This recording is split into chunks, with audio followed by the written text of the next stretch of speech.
ये सुनाइए। तब कथा कहते हैं, एक बार प्रजापति दक्ष, जिसको ब्रह्मा जी ने प्रजापति का उपाधि दी, तो प्रजापति का उपाधि पाकर के दक्ष जो है उस सभा में बैठा और खूब सुंदर सभा बनाई और उस सभा में स्वागत समारोह रखा गया।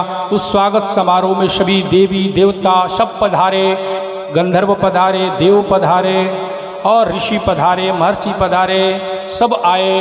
ब्रह्मा विष्णु महेश भी आए, पर दक्ष नहीं आया। दक्ष के लिए वो सभा और दक्ष नहीं आया, सब बैठे थे। सब जब पता हो गया, घड़ी मिला लिया कि सब पंडाल में आ गए हैं, तब हम चलेंगे। हम ऐसे वैसे थोड़ी ना कथाकार है भैया, हम कथा तो तब करेंगे जब खचाखच भरी रहेगी। कोई आएगा नहीं तो हम नहीं जाने वाले, पर हम ऐसे नहीं हैं। यहाँ आए तो 5-6 ही थे तो भी हम आ गए, क्योंकि समय कथा का है। आपके लिए कथा हो रही है ये आप मानते हो, पर मैं जानता हूँ मैं किसके लिए कथा कर रहा हूँ। मैं इस गांव में कथा आपके लिए नहीं करने आया हूँ, इस गांव में अपने के लिए कथा करने आया हूँ। तुलसी बाबा बोलते हैं, शांत अपने लिए मैं ये रामचरित लिखा हूँ, अपने सुख के लिए, बाकी जिसको जो समझ में आए वो करे। मैंने अपने मन के सुख को देने के लिए ये रामायण की रचना करी है, जिससे मैं प्रसन्न होता हूँ। मैं भद्रकाली को कथा सुना रहा हूँ, भगवान को कथा सुना रहा हूँ, बाकी तो साथ में आप आ जा रहे तो चार चांद लग गया। समय से इसलिए आ जाना चाहिए। कथा का टाइम 2 बजे लिखा हुआ बैनर में, और 2 बजे तो यहाँ धूल उड़ती है भैया। मैं 2 बजे से उस खिड़की से देखना चालू करता हूँ, 3 बज गए, धूल उड़ रही है, बच्चे खेल रहे हैं, श्रोता एक भी नहीं। 3 बज जाते हैं, 4 बज जाते हैं, फिर धक्का मार के इनको निकाल देता हूँ, जल्दी जाओ बजाओ। तुम लोग बजाओगे गाओगे तो हो सकता लोग आ जाएं। ये भी बजाते गाते थक जाते हैं, 5 बज जाता, पर आप क्यों ढीलो भैया। आपको तो आदत है रात में 9 बजे तक यहाँ बैठने की। हम भी समझ गए 9 बजे ही तक आप बैठोगे, इसलिए फिर थक हार के हम भी आ जाते हैं। कोई आए ना आए, चलो आ जाते हैं, आके बैठ के चालू करते। फिर आप देखो आज संख्या, आज तो आनंद आ रहा है अंदर से। आज की संख्या देख करके तो हमको समझ में, आज हमारा गाँव भगवान के प्रति, कथा के प्रति जाग गया है, और सही में जगेगा भी, क्योंकि अब तो यहाँ आनंद वर्षा होने वाली है। आनंद की वर्षा होगी, और आनंद किसको नहीं चाहिए, सुख किसको नहीं चाहिए। इसलिए मेरे इस भाव को आप लोग अन्यथा न लें। अगर कुछ बोल गया हूँ तो क्षमा चाहता हूँ। मैं यही कहना चाहता हूँ, आप समय से आओ तो मुझे कहने में आनंद आएगा, आपको सुनने में आनंद आएगा। आप समय से नहीं आओगे, मुझे भी घड़ी दिखती है, हाथ में घड़ी बांध के बैठता हूँ। आपका भी घर दिखता है कि घर में कोई इंतज़ार कर रहा होगा, तो समय से आओ, समय से कथा चालू है। दक्ष नहीं आया, सब आ गए बाद में। दक्ष, उसकी आदत थी कि सब चले जाए तब आऊँगा, तो सब मेरे लिए खड़ा हो जाएंगे, कुछ की आदत होती है ऐसी। दक्ष आया, अंतिम समय में आया तो सब खड़े हो गए, और वहाँ ब्रह्मा विष्णु महेश बैठे ही रह गए। देखा इधर ये तीनों क्यों बैठा, ब्रह्मा की तरफ देखा, मैं बैठा हूँ, चलो मेरे पिताजी हैं, कोई बात नहीं। इस सभा का सबसे बड़ा सभापति, सभा में का सभापति जब आए तो सबको खड़ा हो जाना चाहिए, नहीं होता है भाई। सभापति राष्ट्र, जहाँ राष्ट्र का पिता आ जाए तो सभी सांसद खड़े हो जाते हैं, वहाँ पर प्रधानमंत्री आ जाए तो सभी खड़े हो जाते हैं, पक्ष वाले विपक्ष वाले भी खड़े हो जाते हैं, भाई प्रधानमंत्री है देश का। वैसे वो प्रजापति आए तो सब खड़े हो गए, लेकिन ये तीनों बैठे रह गए। बोला अरे ये खड़े नहीं हुए। ब्रह्मा को देखा, बोला चलो क्षमा, ये तो पिताजी हैं। नारायण की तरफ दृष्टि गई, ये भी नहीं उठे। ओ फिर मन में आया, ओ ये मेरे भगवान हैं, मैं इनकी पूजा करता हूँ, ये नहीं उठे, कोई बात नहीं। शिव जी के तरफ दृष्टि गई, आंखें लाल लाल हो गई, क्रोध से भर गया, और भर के क्रोध कहने लगा उसी सभा में, अयम लोकपाला नाम यशोघ्नो निरपत्रपः सद्विराचरितः पंथा येन स्वधेन दूषितः। ये हमारी सभा को दूषित करने वाला, इस सुंदर सभा को दूषित करने वाला ये मलेच्छ, ये कपटी, ये बंदरमुखी लोकपालों की सभा को नष्ट करने वाला, हम सभी लोकपालों को की सभा को नष्ट करने वाला ये मरकटलोचन बंदर जैसा मुंह लेकर के श्मशान में रहने वाला, श्मशान की चिता में रहने वाला, भूत प्रेतों के साथ रहने वाला, दिन रात जो भूत प्रेतों के साथ रहता है, श्मशान को ही श्रृंगार बनाता है, चिता भस्म को ही उड़ेल के रखता है, जिसने शरीर में वस्त्र भी सुंदर नहीं धारण कर रखे हैं, मृग चर्म को जो पहन रखा है, और जो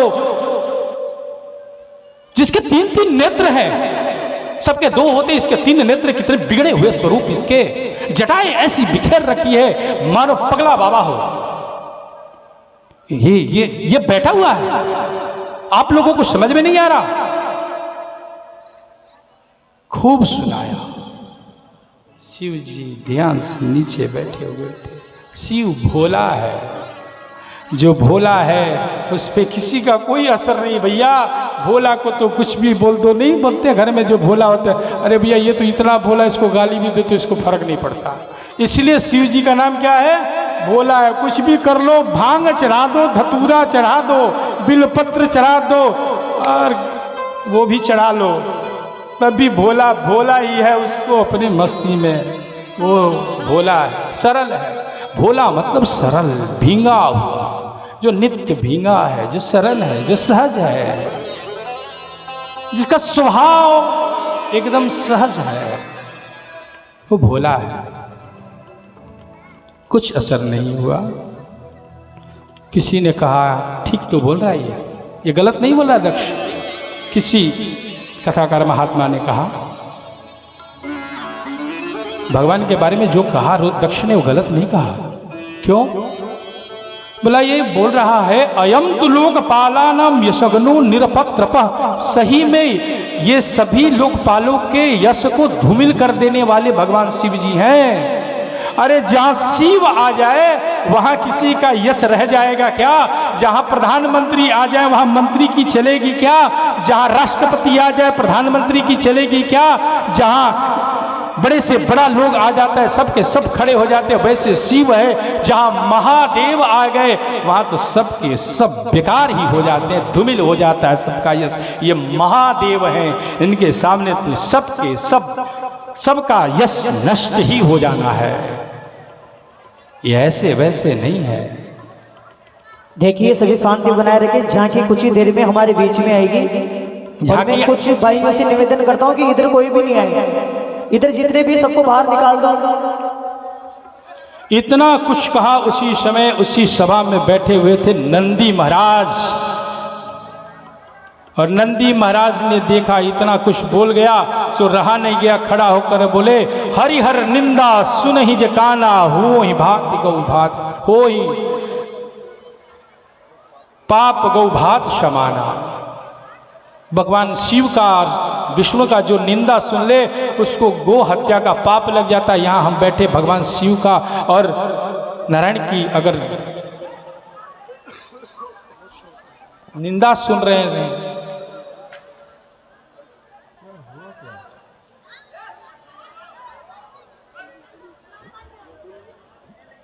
शांति बनाए रखें। कथा थोड़ी देर में विश्राम को होने वाली है, थोड़ी देर शांति बनाए रखें। हमको ऐसा क्यों प्रतीत हो रहा है इस कथा में ही नहीं, इस कथा में नहीं, वास्तव में शिव के गण आ ही गए हैं लगता है इस सभा में। अब हमको पता नहीं ऐसा क्यों लग रहा है भैया। शिव जी यहाँ आने वाले हैं, वो उनकी ही प्रतीति हो रही है अब इधर उधर, और कोई बात नहीं है। नहीं लगता शिव गण ने आना प्रारंभ किया है, इसलिए आप लोग डरो मत। ये जो हो रहा है ना वो हो ही रहा है, वो आप ही के लिए हो रहा है, इसलिए एकदम मन को ठीक रखो, कोई बात नहीं। अब मैं समझ गया ये कथा जो कर रहा था तो शिवगण आए हैं, और उसी समय अब जल्दी से कथा को करते नहीं तो शिवगण आ जाएंगे तो भगदड़ मचाने लगेंगे। स्पीड थोड़ी बढ़ा लेते हैं अपनी। नंदीश्वर ने श्राप दे दिया जो यहाँ बैठे हुए हैं, अरे बड़बड़ बड़बड़ कर रहा है, दक्ष जा तेरा बकरा का मुंह हो जाए। बकरे का मुंह हो जाए तेरा। और उसी सभा में बैठे भृगु जी ने देखा, अरे नंदी इतना बोल रहा है, ससुर और दामाद के बीच में तुम बोलने वाला कौन? जा, मैं भी तुझे श्राप देता हूँ, तू चाटुकार हो जाए, तेरे जैसा ब्राह्मण चाटुकार हो जाए, शिवगण सब पाखंडी हो जाए, शिव के जितने गण हैं वो सब पाखंडी हो जाए। और नंदीश्वर ने उस भृगु को श्राप दिया, तू भी चाटुकार हो जाए। अब श्राप पे श्राप होने लगा। शिव जी बोले यहाँ से निकल लो। यहाँ क्या सुंदर सभा थी, उस सभा में श्राप सभा में ये बदल गई। शिव जी वहाँ से चले गए, लेकिन दक्ष को अच्छा नहीं लगा, मेरा अपमान कर गया मेरा जमाई, मैं बदला लेके रहूँगा। और उसने एक यज्ञ किया, यज्ञ में सबको बुलाया, पर शिव को नहीं बुलाया, सती को भी नहीं बुलाया, बेटी को नहीं बुलाया, दामाद को नहीं बुलाया, दुनिया में सबको बुला दिया और कह दिया जो आएगा वो शिव का नाम नहीं लेगा, उसकी चर्चा नहीं करेगा, जो उसकी चर्चा करेगा मैं उसकी जीवा काट लूंगा। सब आ गए। दक्ष की जितनी बेटियां थी सब अपने अपने पति के साथ आई। 15 बेटियां आईं, 16वीं बेटी तो आई नहीं, सती शिव जी के साथ बैठी थी। और उधर से आते हुए कुछ बेटियों ने सती को हिमालय पे कह दिया, अरे बहन तुम यहाँ क्या कर रही है, तुमको पता नहीं हमारे पिताजी इतना बड़ा यज्ञ कर रहे हैं, तुमको नहीं निमंत्रण आया क्या? कथा को शांति से सुनिए, देखिए वो तो होगा ही जो होने वाला है। और ये कथा आप लोग को सुननी है, आप लोग गीत में गाती भी हैं। मैं सुना हूँ बचपन में, जो विवाह के समय आप लोग गीत गाती हैं, उसके भाव नहीं आ रहे हैं, पर शायद ऐसा ही कुछ आप लोग गाती हैं। तो शिव जी के पास सती आई, हे पतिदेव आप ध्यान में हैं, आपको मालूम है क्या हो रहा है? शिव जी आंख बंद करके ध्यान लगाए। तब सती ने कहा, प्रजापतिस्ते स्वसुरस्य सांप्रतं निर्यापते यज्ञमहोत्सवः किल वयं च तत्र अभिसार राम वामते यद्यार्थितामी विबुधा प्रजंती। कितना सुंदर बात कही। आप लोग भी बोलती हैं क्या इससे? मैके जाना हो तो पति को खुश करने के लिए क्या बोलना चाहिए पता है? ये नहीं मैं अपने मैके जा रही हूँ, कभी मत बोलना, लड़ाई होगी। क्या बोलना चाहिए? मैं आपके ससुराल जा रही हूँ। पति खुआरे मेरे ससुराल जा रही। सती ने यहाँ चालाकी करी, प्रजापतिस्ते ससुरस्य सांप्रत। आपको पता है महादेव, हे स्वामी, आपके ससुर जी ने इतना बड़ा यज्ञ किया। ये नहीं बोली मेरे पिताजी ने किया, ये बोली आपके ससुर ने। और मानो शिव जी को खुश कर रही है, आपके ससुर जी ने बड़ा यज्ञ किया है, हमको भी चलना चाहिए। शिव जी बोले निमंत्रण आया था देवी, कार्ड न्योता आयल रहे, कौन नेता होता आयल रहे कि चलिए बरतिया में जगिया में, हमारा पास तो न्योते ना आयल तो हम काहे जाई, हम ना जाए ना। न्योता छपाइल हमारा के यहाँ अबे ना कल तो हम काहे जाई। पूरे गांव में न्योता बटाइल हमारा के यहाँ न्योते ना आयल, हम ना जाए जगिया। अरे भैया जगिया तारे खातिर बा, तारे गौआ है, तारा के स्पेशल लिख के दिया तब तार काली जी या दुर्गा जी या सती जी हुई है, चला जगिया में भाग लेगा, सब बराबर के अधिकारी बा। अब सती को बोले शिव जी या निमंत्रण आया नहीं, कार्ड आया नहीं तो हम तो नहीं जाएंगे। सती बोली आपके ससुर जी इतना बड़ा यज्ञ कर रहे हैं तो चलना चाहिए। शिव जी समझा, मैं ये तो भाव में ऐसे कह रहा था। शिव जी कह रहे हैं देखिए विशेष कार्यों में जब तक निमंत्रण न आए नहीं जाना चाहिए। कहाँ भैया? इस यज्ञ की बात नहीं कर रहे हैं, जो कोई अपना काम कर रहा हो, पर्सनल कामों में, कोई अपने परिवार में कोई कर रहा, आपके संबंधी कोई हो, अपने घर में कोई यज्ञ प्रयोजन कर रहा हो, आपको निमंत्रण नहीं दिया तो मत जाओ, चलेगी बात। लेकिन ये तो सामाजिक कार्य है, यहाँ की बात नहीं थी। तो शिव जी ने कहा कि कोई निमंत्रण नहीं आया तो नहीं जाना चाहिए। क्यों? क्योंकि बिना निमंत्रण के जाने से ये अपमान ही मिलता है। फिर सती ने कहा कि पर मेरी सारी बहनें जा रही हैं, मुझे भी जाना चाहिए। शिव जी बोले आप तुम्हारी इच्छा, मुझे तो नहीं जाना।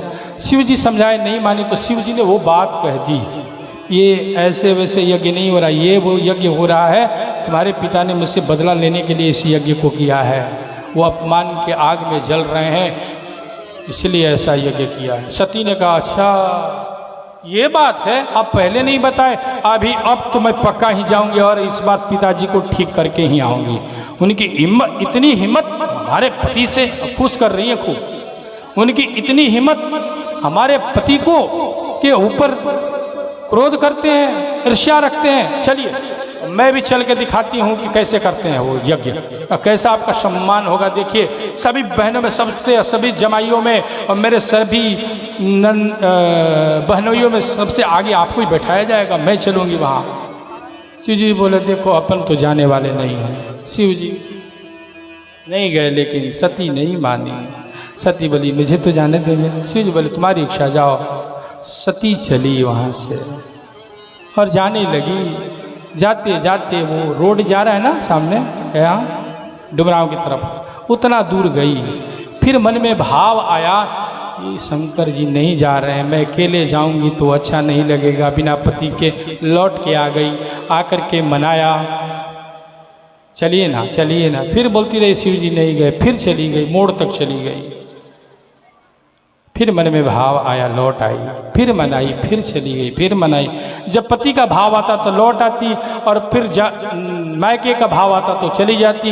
ऐसा कई बार किया, सोचिए जाएंगे नहीं, चली गई। इस बार शिव जी देखे बहुत देर हो गया, लगता है सच में चली गई। नंदी आदि को साथ में भेज दिए, तुम लोग भी जाओ। रुद्रगण गए साथ में, रुद्रगणों के साथ दे करके माता सती प्रसन्न हो गई, मानो शिव जी ने राजी में भेज दिया है। शिव जी भी मान गए हैं। सती गई उस यज्ञ में और जाकर के क्या देखा, उस यज्ञ में कोई भी शिव का स्थान नहीं। सती को देख के कोई प्रसन्न नहीं, सती को देख करके सब अपना अपना मुख मोड़ ले रहे हैं। सती को बड़ा अटपटा लगा। सती ने यज्ञशाला पे दृष्टि डाली, उस पूरी यज्ञशाला में सबके लिए स्थान बनाए गए थे, पर शिव जी का कोई स्थान नहीं था। सती को बड़ा बुरा लगा। माता के कक्ष में सीधे प्रवेश की और माता के कक्ष में जाकर के सती ने माता प्रसूति को देखा और माता ने जो ही अपनी पुत्री सती को देखा तो सती बेटी को दे करके दौड़ी और जाकर के अंक में भर लिया। जाके अंक में भर लिया। याद आया दक्ष का तो अलग हो गई। पति ने मना कर रखा है कि शिव और शिव के परिजनों से मिलना नहीं है। सती ने कहा कहाँ है दक्ष? शब्दों पे ध्यान दें आप। बोली कहाँ है दक्ष? आज पिता नहीं बोल रही है, बोले दक्ष कहाँ है? उसी समय दक्ष सामने से आ गए और देखकर दक्ष को माता सती ने कहा, ए दक्ष प्रजापति, तुम्हें मालूम है तुमने क्या किया है? तुम जो यज्ञ करने जा रहे हो, इस यज्ञ के अधिपति यज्ञकर्ता स्वयं यज्ञ भगवान शिव का तुमने निमंत्रण नहीं दिया, और जिसने शिव को निमंत्रण नहीं दिया उसका यज्ञ तो नष्ट ही होगा, क्योंकि शिव अर्थात कल्याण, और जहां कल्याण नहीं है वहां हो जाएगा अकल्याण। अब तेरा अकल्याण ही होने वाला है, तू बचेगा नहीं। और हाँ, मुझे मेरे ऊपर आज लज्जा आ रही है कि मैं तेरी पुत्री हूं। मैं लौट के गई अगर शिव के पास, और शिव जी ने अगर मुझे देख कर कह दिया क्यों दक्षनंदिनी कैसा रहा, उस समय मैं क्या जवाब दूंगी? जब तुम्हारे नाम से मुझे बुलाएंगे दक्षनंदिनी, मैं तुम्हारे नाम से क्यों जुड़ूं? मुझे तो अभी शरीर को रखना ही नहीं है। और बोलते ही बोलते सती ने शरीर में ऐसे योगाग्नि को प्रकट किया। एक ही पल में शरीर से योगाग्नि प्रकट हुई और देखते ही देखते माता सती के शरीर से अग्नि धक धक धक धक धक धक जली और एक ही पल में पूरा शरीर नष्ट हो गया। भगदड़ मच गई।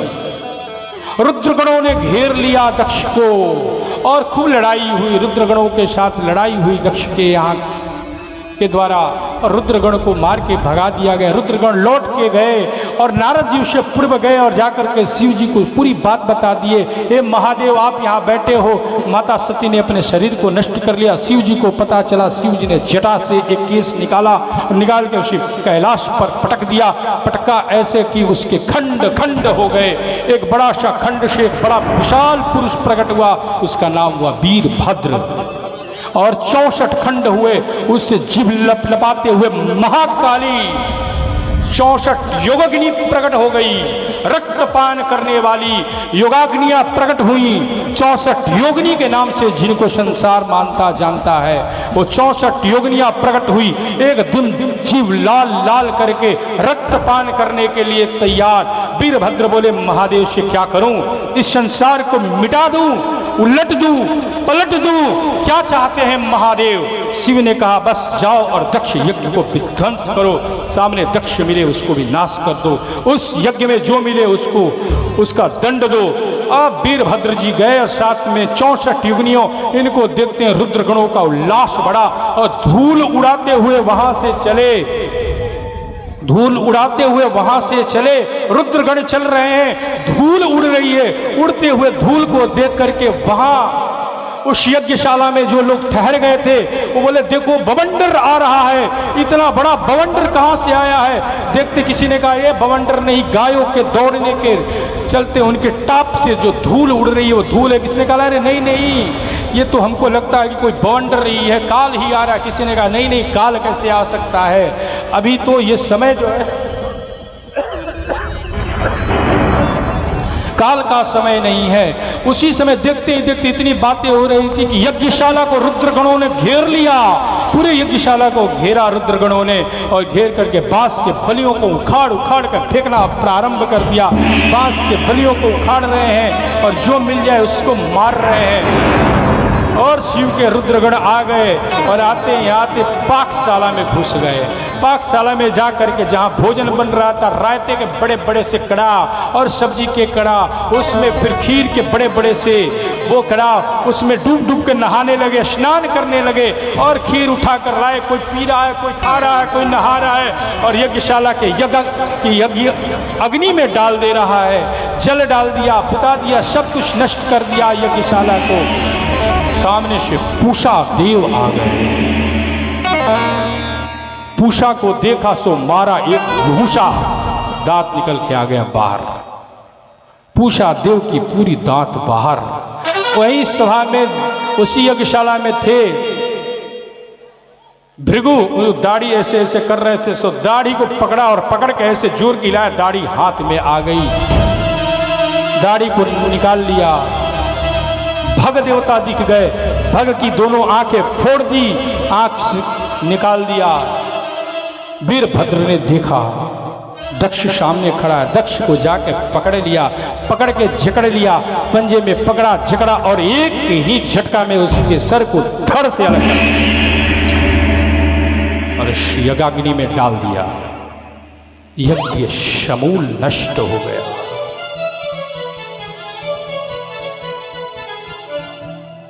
शिव जी को सती का वियोग ऐसा हुआ कि शिव जी ने तांडव आरंभ किया। यस्याते त्राट त्राट डमलम डुडु डुडु डमलम दंट डम पम डम पम भूपकम भुवनालयम मसत तैलम व्याप्त तैलम चूड़ाम तैलम तैलम तु तैलम तु तु तु तु तु घोंघ घोंघ घोंघ घोंघ। ऐसा तांडव प्रारंभ किया शिव ने। सभी देव देवता डरने लगे। डरते डरते देवता भागने लगे। कहां जाएं, कहां छिपे, कैसे प्राण की रक्षा करें शिव से। भागते भागते देवताओं को नारायण की याद आई। नारायण के पास गए, ब्रह्मा के पास गए। नारायण के हाँ हम कुछ नहीं कर सकते, शिव के कोप से कोई नहीं बचा सकता। अब देव सब परेशान, त्रिलोक में हाहाकार, और यहाँ शिव जी तांडव कर रहे हैं। जटाट भी गलज्वल प्रवाह पाव तस्थले गलेव लंब लंबिता भुजंग तुंग मालिका ड्रम निदाद वाडवर्यम चकार तंड तांडव तनो शिव शिव जटाट पिंग लक्षणा। शिव के तांडव को देख करके कौन जाए।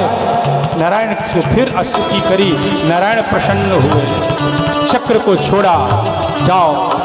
चक्र आया और शिव जी वहाँ तांडव करते करते सती के पास जले शरीर को के पास पहुँचे। सती के जले हुए शरीर को अपने पृष्ठ पे रखा और रख करके शिव जी घूमने लगे थे। सो चक्र आया और सती के शरीर को काटने लगा। धीरे धीरे उस पूरे शरीर को तोड़े, छोटे छोटे अंगों में काटा और वो 52 जगह वो छोटे छोटे अंग गिरे। जहाँ जहाँ ये छोटा छोटा 52 जगह ये अंग सती के गिरे, वहीं 52 शक्ति पीठ के रूप में बन के तैयार हो गया। बोलो जगत जननी जगदम्बा की जय, भद्रकाली की जयकारा, शेरा वाली का।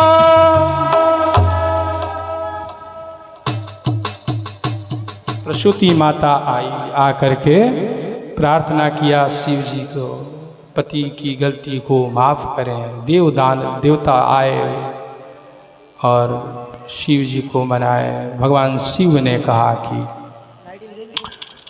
एक अलग सर को लाया जाए, और बकरे का एक सर लाया गया और बकरे के सर को ला करके उस दक्ष के कटे हुए धड़ पे रख दिया और फिर जिंदा कर दिया।